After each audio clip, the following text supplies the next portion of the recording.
थे। अब हम सोच रहे थे कि वॉलंटियर्स की मीटिंग है, इंडोर करेंगे, आपस में बातचीत होगी और वहीं तक रहेंगे।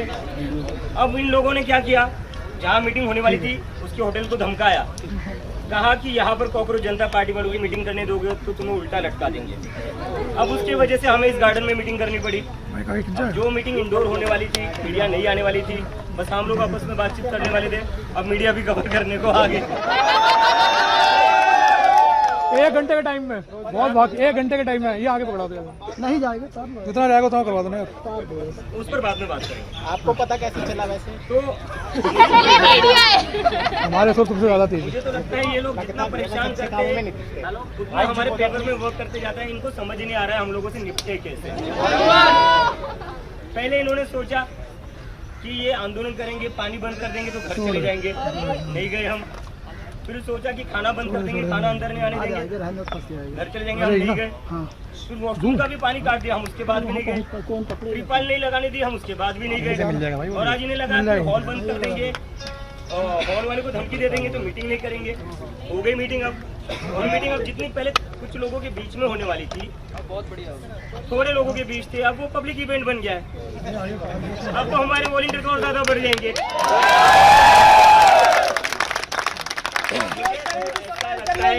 मुझे तो लगता है ये लोग हर जगह जंतर मंतर बनवा कर ही मानेंगे। और जितना आप लोग हमारी आवाज को दबाने की कोशिश करोगे उतनी हमारी आवाज ऊंची होती जाएगी। इन लोगों को समझ में नहीं आता है। इन लोगों का काम कर रहे हैं। हाँ बिल्कुल। ईवीएम हटाओ, ईवीएम हटाओ भाई, एक एक करके पूछो। यहाँ जा रहे हैं भाई, एक एक करके क्वेश्चन। हाथ को बोलो, ये इधर हेलो भाई, इधर से मेरा हाथ पूरा ब्लॉक हो रहा है, हाथ में चलाओ, ऐसा मुंह से बोल रहा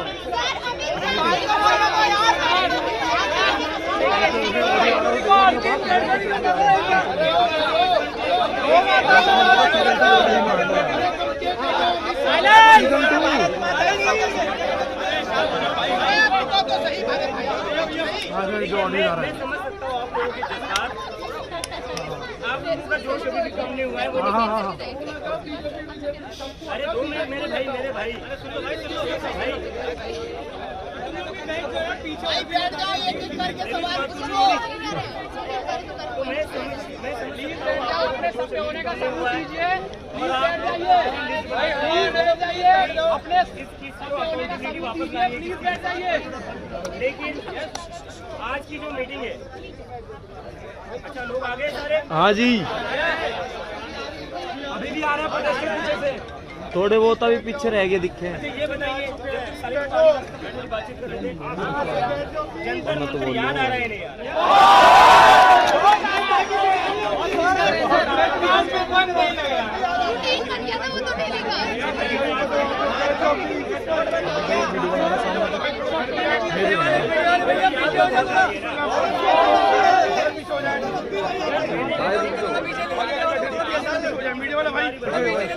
हम लोग जिले नगर में आए थे, बैंक बुक किया था जहाँ से अभी भाई भी आए थे वहाँ पे में, लेकिन वहाँ से हमें निकाल दिया गया है। अब हम इस पार्क में आके यहाँ इधर से बोल रहे हैं। आप देख सकते हैं मेरे पीछे अभिजीत, आशुतोष और सौरभ दास भी खड़े हैं। तो अभी हम ये मीटिंग यहाँ पे कंटिन्यू कर रहे हैं और यहीं से खत्म करके तब चलेंगे। तो क्या हो गया सर, क्या हो गया? हम भी तो कर रहे हैं, आप कर रहे हो तो आपके लिए स्पेस चाहिए बस। प्रोटेस्ट है, ये सौरभ का प्रोटेस्ट है, का प्रोटेस्ट है, ये दीपक भाई का प्रोटेस्ट है, या अभिजीत का प्रोटेस्ट है। सब लोगों ने यही सोचा कि ये प्रोटेस्ट होगा और इसीलिए ये सक्सेसफुल हो पाया। हर किसी ने यही सोचा कि ये प्रोटेस्ट मेरा अपना प्रोटेस्ट है और मेरी जिम्मेदारी इस प्रोटेस्ट को सक्सेसफुल करवाना, मेरी जिम्मेदारी इस प्रोटेस्ट में कुछ गलत नहीं होना चाहिए। और इसीलिए जो जीत हुई हमारी, वो जीत सबको एक पर्सनल विक्ट्री की तरह लगती है। और वो जीत सिर्फ जो लोग जंतर मंतर पर आए थे उनको नहीं लग रही। इस देश में जो लोग अपने घरों पर बैठे थे, डाइनिंग टेबल पर जब डिनर कर रहे थे, तभी ये बात कर रहे थे कि हम जीत गए। इस देश का बच्चा क्यों ना हो, उसके माँ बाप क्यों ना हो, कोई बुजुर्ग क्यों ना हो, हर कोई यही कह रहा था हम जीत गए। तो ये जीत सबके लिए एक पर्सनल विक्ट्री थी। मुझे नहीं याद आखिरी बार इस देश में कब ऐसा हुआ था जब किसी आंदोलन के बाद लोगों को लगा था कि नहीं यार ये मेरी जीत, चाहे किसी भी पॉलिटिकल पार्टी के हो। मेरे घर पर कई सारे लोग मुझे मिलने आ रहे, उसमें अभी थोड़े दिन पहले बीजेपी के लोग भी आए थे और कान में आकर कहते हैं कि भैया हम ना बीजेपी से, लेकिन बड़ी खुशी हुई जब इस्तीफा आया। ये हुआ है, मैं झूठ नहीं कह रहा हूँ, ये हुआ है। बीजेपी को भी फैन बना दिया अभिजीत भाई ने। देखो बात ये है कि मुद्दों की बात करोगे ना तो फर्क नहीं पड़ता कौन सी पार्टी करो, क्योंकि बीजेपी वालों के बच्चे भी तो पढ़ाई करते हैं। जो मंत्री है उनके बच्चे तो बाहर चले जाते हैं पढ़ने, लेकिन जो बीजेपी का कार्य करता है उसके बच्चे भी तो नॉर्मल स्कूल में ही जाते हैं। उसको भी तो 1-1 लाख फीस भरनी पड़ती है। उसके पास कहाँ से आ रहा है पैसा? उसके पास तो पैसा नहीं आएगा। पैसा जो आ रहा है एमएलए के पास आ रहा है, एमपी के पास आ रहा है, मिनिस्टर्स के पास आ रहा है। लेकिन जो कार्य करता है, जो दिन भर अपनी चप्पलें घिसाता है इन लोगों के पीछे, उसके बच्चे के लिए क्या होता है? कुछ नहीं होता। तो इसीलिए बीजेपी के कार्यकर्ताओं को भी लगा कि नहीं, धर्मेंद्र प्रधान के इस्तीफे के बाद हमारी जीत। तो इसलिए मैं कह रहा हूँ बार बार कि जब तक हम पब्लिक के मुद्दों पर बात करेंगे तब तक फर्क नहीं पड़ता है कि कौन सी पॉलिटिकल पार्टी की आइडियोलॉजी है, आपकी क्या आइडियोलॉजी है, आप कौन सी पार्टी को सपोर्ट करते हो। जब आप जनता की बात करोगे, जनता के लिए काम करोगे, और जिस तरीके से हम सभी ने जंतर मंतर पर झोंक दिया था खुद को, 36 दिन बैठे थे हम, 45 डिग्री की धूप में भी बैठे थे, जब बारिश हुई तब भी बैठे थे, जब आंधी चली थी तब भी बैठे थे, जब लाठी चार्ज हुआ तब भी बैठे थे, उसके बाद आज भी बैठे हैं। आज भी बैठे थे और आज भी बैठे आगे भी तैयारी है। और जहाँ जहाँ बैठने की जरूरत पड़ेगी वहाँ बैठेंगे। रांची का भी और एक बात तो है कि थोड़ा सतर्क रहिए, हमसे एक बार हम बैठ गए तो उठते नहीं है। उठना उन लोगों को पड़ता है, अगर हम बैठ गए तो आपको आपकी कुर्सी से उठना पड़ेगा। और मैंने एक देखा है, अभी एक चीज मैंने नोटिस करी कि जंतर मंतर पर जो हुआ है, लोग बोल रहे थे कि जंतर मंतर की सबसे बड़ी जीत क्या है, धर्मेंद्र प्रधान का इस्तीफा सबसे बड़ी जीत है। पुलिस वाले सर आए, सर एक छोटी मीटिंग है, धरना नहीं दे रहे, मीटिंग है, मीटिंग करके चले जाएंगे हम, ठीक है?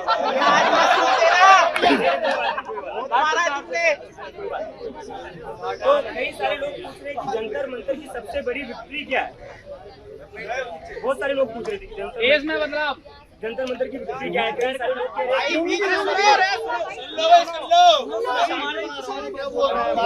कि जंतर मंतर की सबसे बड़ी विक्ट्री क्या। कई लोग कह रहे हैं कि धर्मेंद्र प्रधान का इस्तीफा सबसे बड़ी विक्ट्री। धर्मेंद्र प्रधान का इस्तीफा जरूरी था अकाउंटेबिलिटी की। जंतर मंतर की जो सबसे बड़ी विक्ट्री थी ये है कि इस देश के अंदर लोगों के अंदर से उनका डर था, वो डर खत्म हो गया। जंतर मंतर की सबसे बड़ी लोगों के मन के अंदर से डर खत्म हो चुका है, और उसी के कारण आज हम देख रहे हैं यूपी में छोटे छोटे बच्चे डीएम के ऑफिस में चले गए।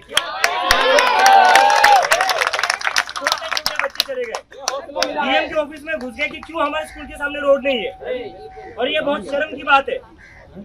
अगले 2-3 दिनों में हमारे देश को आजाद होकर 80 साल होने वाले हैं। 80 साल के बाद भी उन बच्चों को अपने स्कूल के लिए, सड़क के लिए लड़ना पड़ेगा।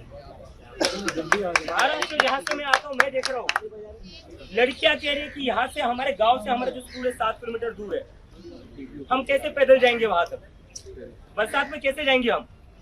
उन बच्चियों को लड़ना पड़ रहा है ताकि उन्हें स्कूल की बस ट्रांसपोर्ट मिले सरकार से। 80 साल की आजादी के बाद भी जब हमारे गांव में जो बच्चे रहते हैं उनको ना स्कूल ढंग के मिलते हैं, जब बच्चे स्कूल जाते हैं ना पानी की सुविधा होती है, ना वॉशरूम की सुविधा होती है, ना बेंचेस होते हैं, दीवारें होती है। अभी यहाँ पहुँचने से कुछ मिनट पहले मैंने न्यूज देखी, महाराष्ट्र में एक स्कूल का स्लैब गिरकर वहाँ पर 13 बच्चे इंजर्ड हुए। तो ये इस देश में सरकारी स्कूलों की हालत है। लेकिन आप लोगों को देखकर और बाकी सारी देश में जो हुआ 20 जुलाई को, उसके बाद देखकर इन बच्चों में भी हौसला आ गया कि नहीं, जरूरत पड़ी तो हम भी लड़ेंगे। तो ये छोटे छोटे बच्चे जिनको बस स्कूल जाना था, पढ़ाई करना था, मजबूरी में अब इनको भी सड़क पर उतरना पड़ रहा है, डीएम के ऑफिस में घुसना पड़ रहा है। और बच्चियां जब कह रही है कि हमारे स्कूल की रोड नहीं बनती तो अब सरकार को तो ये जंतर मंतर की सबसे बड़ी जीत है कि जो 10-10 साल के बच्चे हैं उनको भी लड़ना सिखा दिया है। 10-10 साल के बच्चों को भी सरकार के खिलाफ लड़ना सिखा दिया है, सिस्टम से सवाल करना सिखा दिया है और सड़कें भी ठीक करवा दी उन बच्चों ने। 12-12 साल की वीडियो बनाई थी, दूसरे दिन सड़कें ठीक हो गई। ये जंतर मंतर की इस देश को जंतर मंतर ने उसकी अपनी आवाज वापस दिलाई है, हिम्मत वापस दिलाई है और सवाल पूछने की ताकत आ गए ना सर। तो अभी मैं आपको एक बहुत ही इम्पोर्टेंट चीज आज जिसके लिए हमने मीटिंग बुलाई थी और उसके लिए मैं आप लोगों को बताना चाहता हूँ 15 अगस्त को हम एक बहुत बड़ा कैंपेन शुरू करने जा रहे हैं जिसमें आप सभी को कंट्रीब्यूट करना है। कंट्रीब्यूट नहीं करना है, जैसे जंतर मंतर पर आप सबने सोचा था कि नहीं ये मेरा प्रोटेस्ट है, ये मेरा आंदोलन है, मुझे इसमें खुद को झोंकना है, वैसे ही आपको फिर से सोचना। 15 अगस्त से हम शुरू करेंगे गाँव में जाना। मेरा जो गाँव है तो वहाँ जाऊँगा, वहाँ पर जो स्कूल है मैं वो स्कूल देखूंगा, वो स्कूल की हालत क्या है।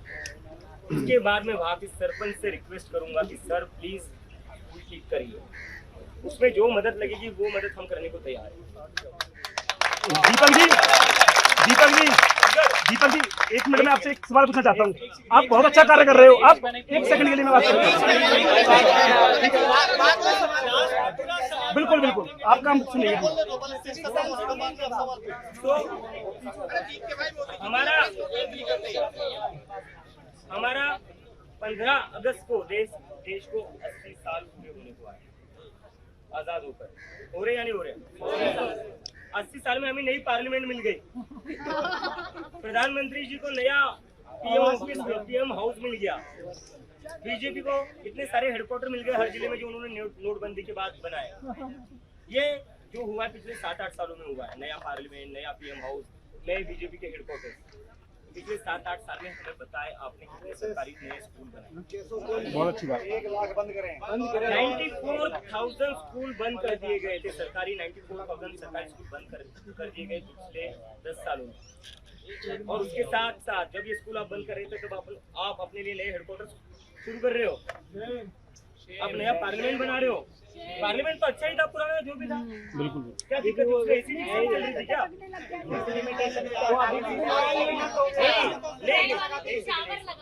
नहीं या उसमें बनाने के लिए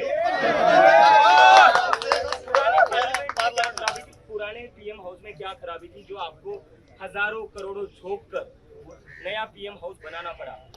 क्या बस इंस्टाग्राम की रील में बैकग्राउंड अच्छा आना चाहिए इसलिए आपने नया घर बना लिया?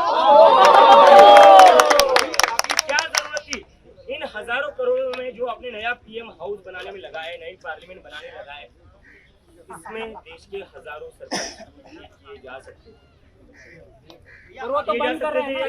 बिल्कुल लेकिन नहीं किए। क्यों नहीं किए? क्योंकि इनमें से किसी के भी नेता उन सरकारी स्कूलों में इनके बच्चे नहीं पढ़ते। इनके बच्चे वही पढ़ते जहाँ से मैं पढ़कर आया हूँ, बोस्टन में, कोलंबिया में, न्यूयॉर्क में, लंदन में। इनके बच्चे सरकारी स्कूलों में नहीं जाते। अगर इनके बच्चे सरकारी स्कूलों में जाते ना तो ये हेडक्वार्टर की जगह, पीएम हाउस की जगह सरकारी स्कूल बना। इनके अपने बच्चे नहीं पढ़ते वहां पर। तो 15 अगस्त को हम अपना कैंपेन शुरू करने जा रहे हैं, स्कूल ठीक करो। स्कूल ठीक करो, इस कैंपेन का नाम रहेगा। और हम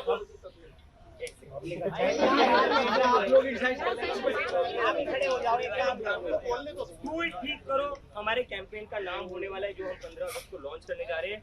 80 साल हो चुके हैं देश को आजाद होने के बाद। 80 साल में अगर सबसे ज्यादा कोई चीज हम लोगों ने इग्नोर करी है, सबसे ज्यादा कोई निगलेक्ट करी है, जिस पर जरा भी ध्यान नहीं दिया है, वो है गांव में पढ़ने वाले बच्चे, गांव में छोटे छोटे बच्चे। आपने IIT बना दिए, IIMs बना दिए। अरे जो किसान का बच्चा है, जो मजदूर का बच्चा है, जब उसकी 10वीं तक की पढ़ाई अच्छी नहीं हो पाती है तो IIT और IIMs में कैसे जाएगा?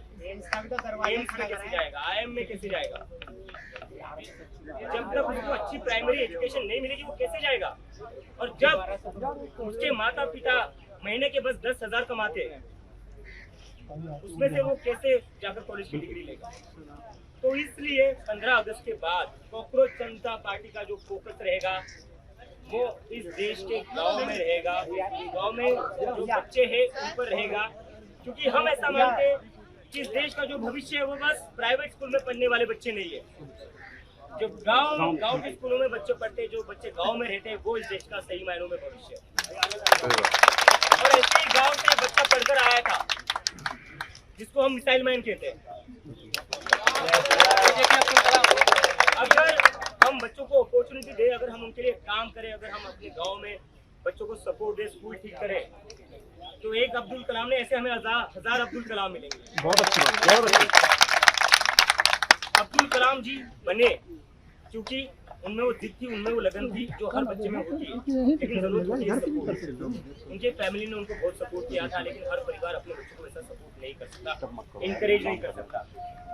मैं गांव में जाया करता था जब छोटा हुआ करता था छुट्टियों में, तो मैंने देखा है कि मेरे जितने भी गाँव के दोस्त थे, मैं गाँव में छुट्टियों में खेलने जाया करता था। वो छुट्टियों में क्या करते थे? कंस्ट्रक्शन के काम पर जाते थे, ईंटें बनाने जाते थे। तो ये हालत है। जिस उम्र में मैं अपने गांव में खेलने जाया करता था, तब मैं जाकर देखता था जो मेरे चाचा के लड़के, मेरी बुआ के लड़के, मेरे जो दूसरे दोस्त थे गांव के, वो कोई गैरेज पर जा रहा है काम करने, कोई ईंटों की भट्टी पर जा रहा है काम करने, कोई कंस्ट्रक्शन के पर जा रहा है काम करने। और कौन सी उम्र में? 14 साल 15 साल पढ़ने की उम्र में। और उसके बाद मैंने एक चीज देखी, जब काम करने जाता है ना, उसके बाद वो ये रहता है कि यार 10वीं पढ़ ली, अब आगे पढ़कर मेरा क्या होगा, मैं थोड़ी ना कोई डिग्री ले पाऊंगा, मैं थोड़ी ना कोई इंजीनियर बन पाऊंगा, डॉक्टर बन पाऊंगा। तो वो करता क्या है, फिर वो सोचता है कि नहीं यार मैं कंस्ट्रक्शन में ही लग जाता हूँ, नहीं यार मैं ईंट के भट्टों में ही लग जाता हूँ। ये सच्चाई है, ये मैंने देखी है, क्योंकि मेरे कई सारे दोस्त, अभी भी मैं गाँव में जाता हूँ तो कोई गैरेज खोलकर बैठा है, कोई कंस्ट्रक्शन का काम कर रहा है लेबर का, और मैं पूछता हूँ कि तू कैसा है, क्या चल रहा है? तो कहता है भाई यही है हमारा हाल, देख ले। और मुझे बहुत बुरा लगता है क्योंकि ये वही बच्चे जिनके साथ मैं बचपन में खेला करता था। मैं तो पढ़कर अमेरिका चला गया, वो बच्चे भी जा सकते थे, लेकिन फर्क उनमें और मुझमें ये था, मेरी स्कूलिंग प्राइवेट स्कूल से हुई थी, वो सरकारी स्कूलों में जाते। उनमें और मुझमें ये फर्क था। और एक फर्क था कि मैं थोड़ा अच्छे शहर में पला बड़ा, वो गाँव में पले बड़े। अगर वो शहर में पढ़ते लिखते बड़े होते तो वो भी अमेरिका जा सकते थे, उनको भी मिलती वो अपॉर्चुनिटी, लेकिन क्योंकि वो गांव में थे, वहाँ पर किसी की नज़र नहीं जाती, वहाँ पर ना सरकार की नज़र जाती है, ना शहरों में जो लोग रहते हैं। I am very sorry to say this, हम जो शहरों में लोग रहते हैं, हम भी अपने गांव में, जैसे कि मैंने कहा ना, मैं खुद खेलने के लिए जाता था। मेरे लिए गाँव को जाना मतलब क्या है? खेलने जा रहा हूँ, मजे करने जा रहा हूँ, लेकिन उन लोगों की जो जिंदगी है वो संघर्ष है, हर रोज एक संघर्ष है। तो इसलिए हम चाहते कि गांव में जितने भी बच्चे हैं, इसके बाद कांग्रेस जनता पार्टी का सबसे बड़ा फोकस होना चाहिए गांव में रहने वाले बच्चों की, क्योंकि इस देश का भविष्य बस प्राइवेट स्कूल में पढ़ने वाले बच्चे नहीं, गाँव में पढ़ने वाले बच्चे भी। हम चाहते हैं कि गाँव के बच्चे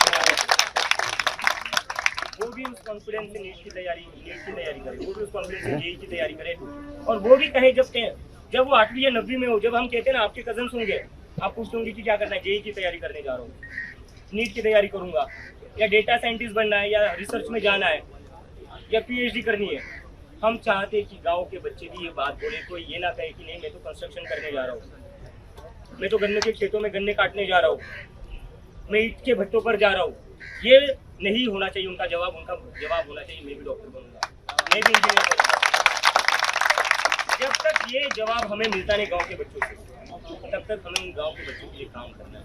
तो मैं आप सबका कमिटमेंट चाहता हूँ, आप सारे लोग अपने अपने गांव में जाए, क्योंकि मैं समझता हूँ आप भले ही शहरों में रहते हो, लेकिन सारे लोग तो गांव से ही आए ना। बिल्कुल गाँव से। शायद आपके पापा आ चुके होंगे शहरों में, जैसे मेरे पापा आ चुके थे, लेकिन आपके दादा नाना सारे खेती करते होंगे। मैंने यही चीज कही थी कि असली भारत जो है वो गाँव में बसा है, और असली भारत की जहाँ गाँव बसता है, बिना उसका विकास किए इस देश का विकास नहीं हो सकता। फिर 2047 नहीं, सॉरी क्या 2047 है ना, 4047 में भी ये इंडिया डेवलप नहीं होगा जब तक हम अपने गाँव का विकास नहीं करेंगे। क्योंकि हमने देख लिया दावे, स्मार्ट सिटी कहते थे, कितने स्मार्ट सिटी चल रहे हैं? क्या है स्मार्ट सिटी होगा? अगर हम हम सारे एमपीज एमएलए से भी रिक्वेस्ट करते हैं, आपके पास फंड आते हैं, मौका है आपके पास इस 15 अगस्त को एक नई शुरुआत करें, मौका है आपके पास इस 15 अगस्त को, आप बस छोटे बच्चों की, गरीब बच्चों की फोटो सोशल मीडिया पर ना डालें, उनके लिए कुछ करें। 15 अगस्त को हम क्या करते हैं?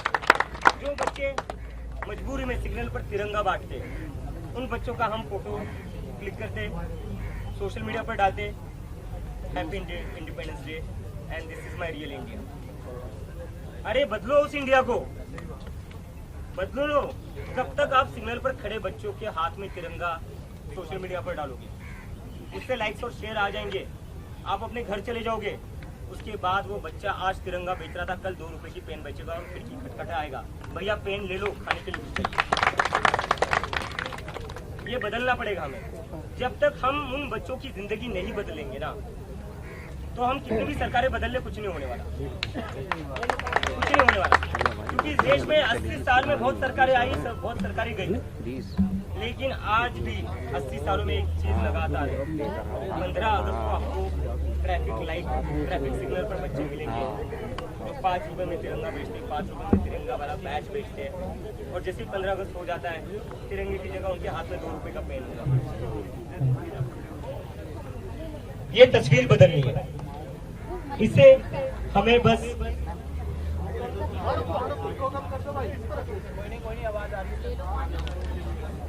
कोई दिक्कत नहीं है, यहाँ सारे हेलो इको करो, ये तो ठीक है, ऐसे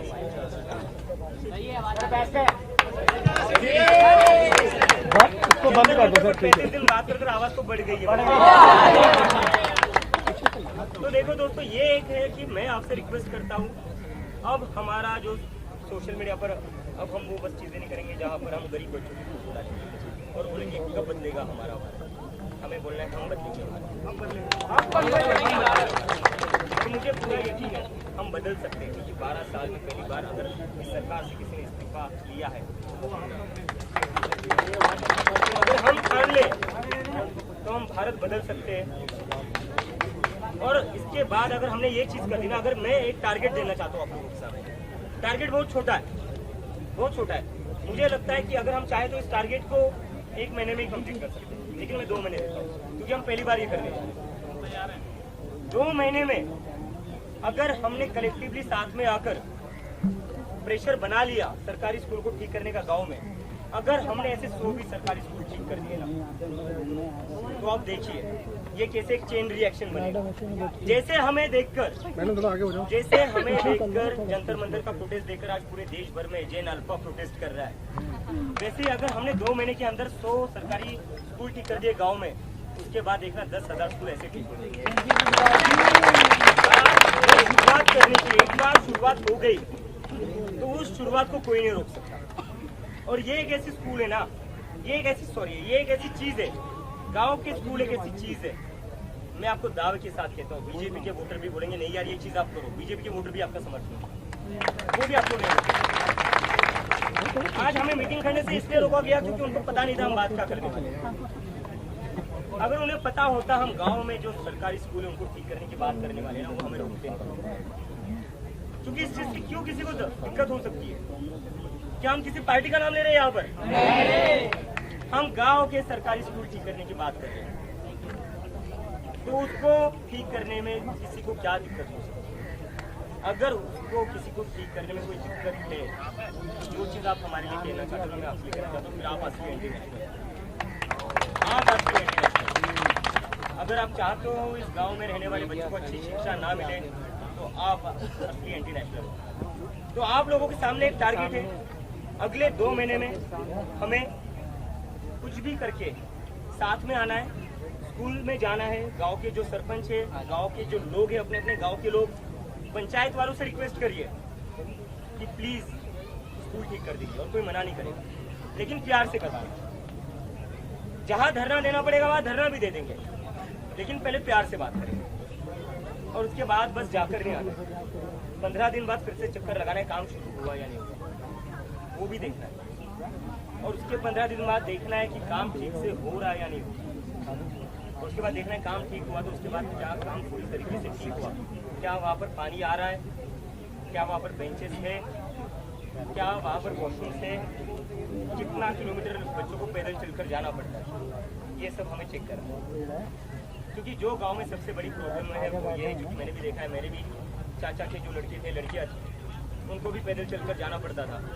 क्योंकि मैं जब गांव जाता था तो मैं भी एक बार उनके साथ पैदल चला गया था। पैदल चलने के बाद मैंने देखा उनको स्कूल 5 किलोमीटर दूर था। मैं तो थक गया था, लेकिन वो लोग तो ऐसे जा रहे थे कि जैसे मतलब कोई बड़ी बात ही नहीं है। लेकिन education should not be hardship, getting education should not be A struggle.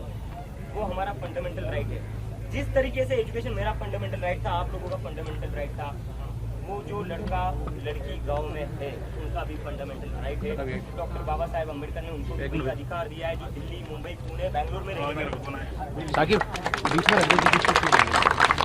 उनके माँ बाप बड़े ऑफिसर नहीं, उनके माँ बाप IT में काम नहीं करते, उनके माँ बाप प्राइवेट कंपनियों में काम नहीं करते। इसका मतलब ये नहीं कि एजुकेशन उनका फंडामेंटल राइट है। इस देश की शिक्षा पर अगर सबसे ज्यादा किसी का अधिकार है तो गाँव में रहने वालों को छोड़ा है। सबसे ज्यादा जो हक मारा जाता है वो उनका मारा जाता है। तो इस प्रोग्राम में कौन कौन शामिल होने जा रहा है? सबसे पहले हमारे होंगे और पूरी लगन से काम करेंगे।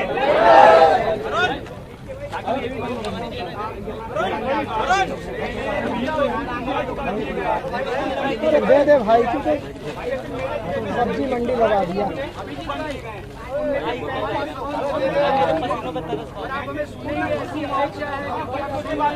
इतना रील में शूट करना पड़ता है कि लंच में दूसरे महीने घुस जाओ।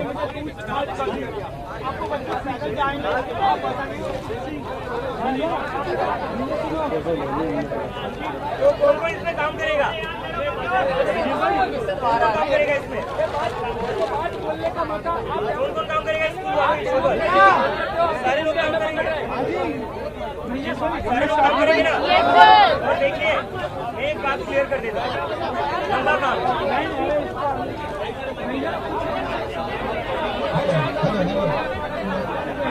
देखिए लंबा काम है।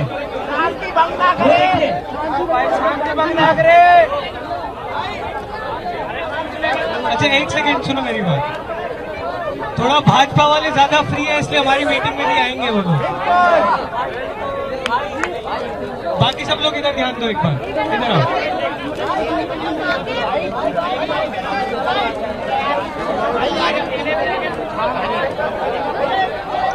अच्छा सब इधर आ जाओ, अच्छे से इधर ले आओ आकाश भाई, ले जाओ, आ जाओ भाई। और नहीं क्या बोलो, नहीं भाई बैठ जाओ, हो गया तो।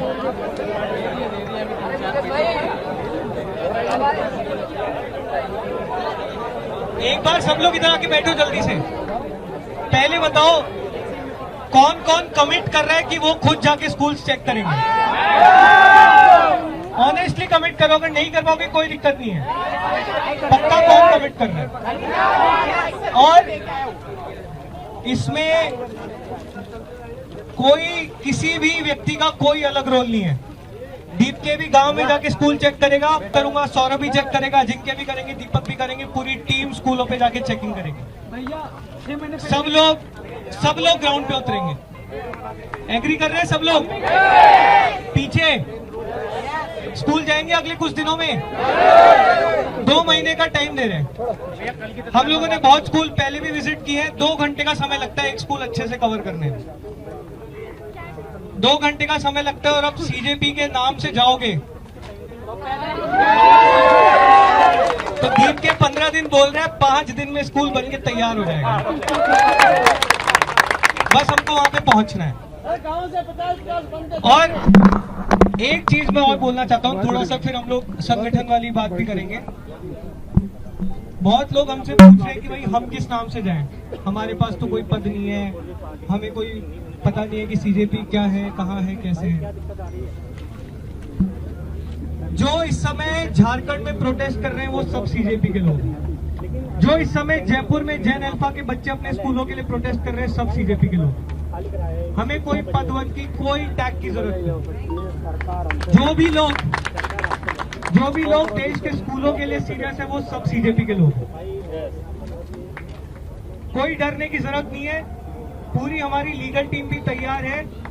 रत्ना है यहाँ पर मौजूद। हर स्टेट में हमारी लीगल टीम रेडी हो रही है।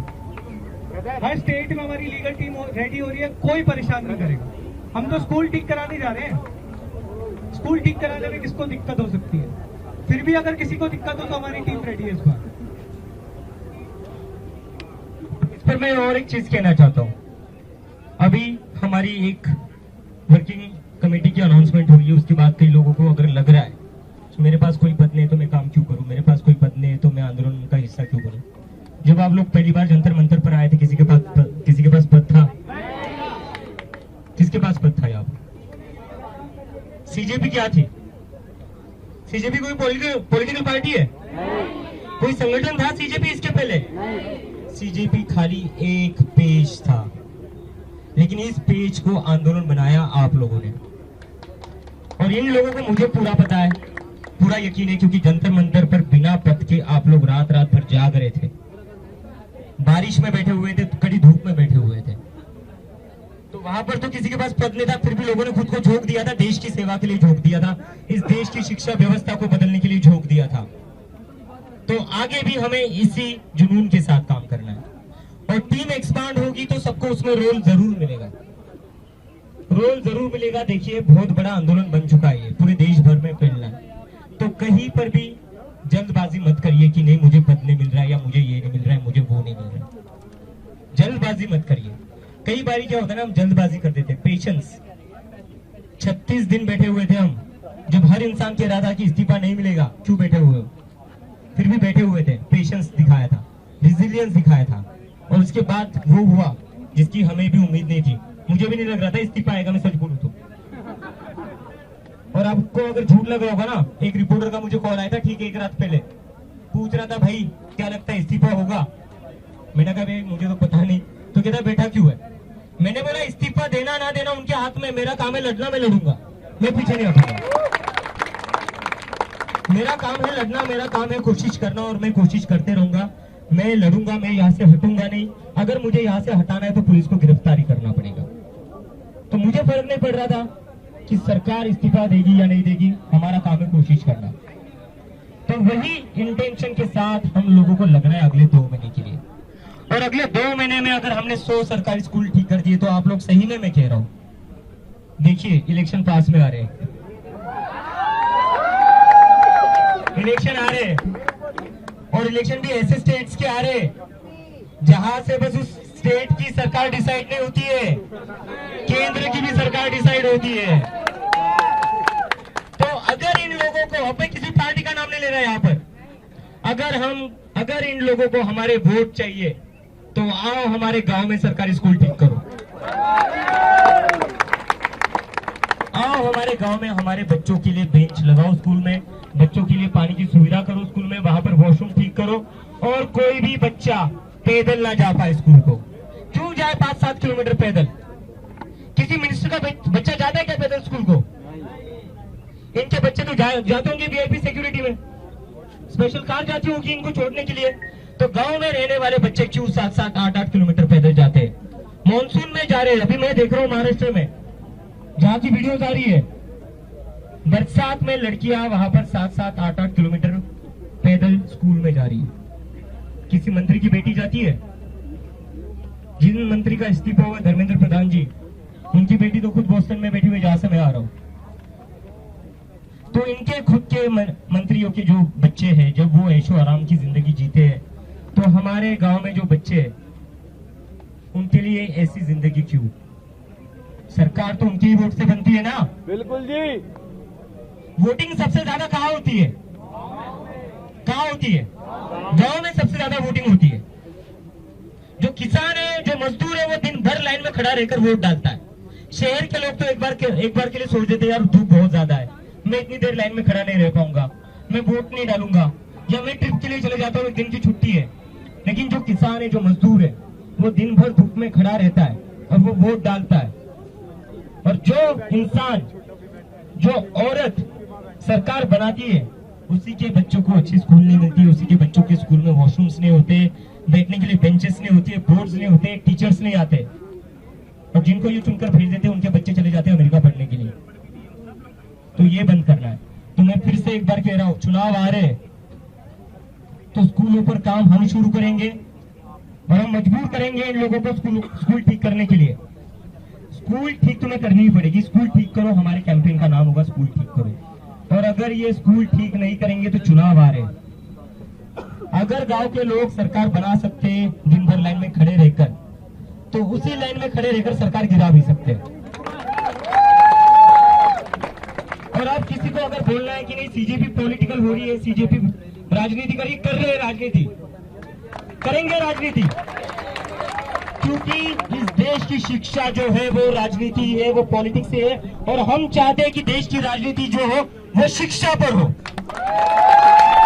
तो करेंगे हम राजनीति, करेंगे हम पॉलिटिक्स। और हम चाहते हैं कि इस देश की पॉलिटिक्स में शिक्षा पर बात हो, बेरोजगारी पर बात हो, हेल्थ केयर पर बात हो, हिंदू मुसलमान पर बात न हो। क्या किया इन लोगों ने हिंदू मुसलमान में बांटकर? क्या हिंदुओं के बच्चों के लिए अच्छे स्कूल बना दिए? बनाए इन्होंने? वो भी नहीं किया इन लोगों ने। इतना हिंदू हिंदू हिंदू मुसलमान करते रहते। क्या किया आपने? एक भी स्कूल नहीं बना पाई है अच्छा, जहां पर ये बता सके कि देखिए कितना आलीशान स्कूल बना दिया है। इनसे अपने हेडक्वार्टर्स पूछोगे तो 100 हेडक्वार्टर्स दिखा देंगे, ये लाखों दिखा देंगे। तो यही है कि सीजेपी एक पब्लिक प्रेशर ग्रुप है, लेकिन वो ऐसा पब्लिक प्रेशर है जो इस देश की राजनीति को बदलेगा। अभी हम राजनीति में उतर नहीं रहे, लेकिन राजनीति उसके बाद भी बदल कर रहेंगे हम।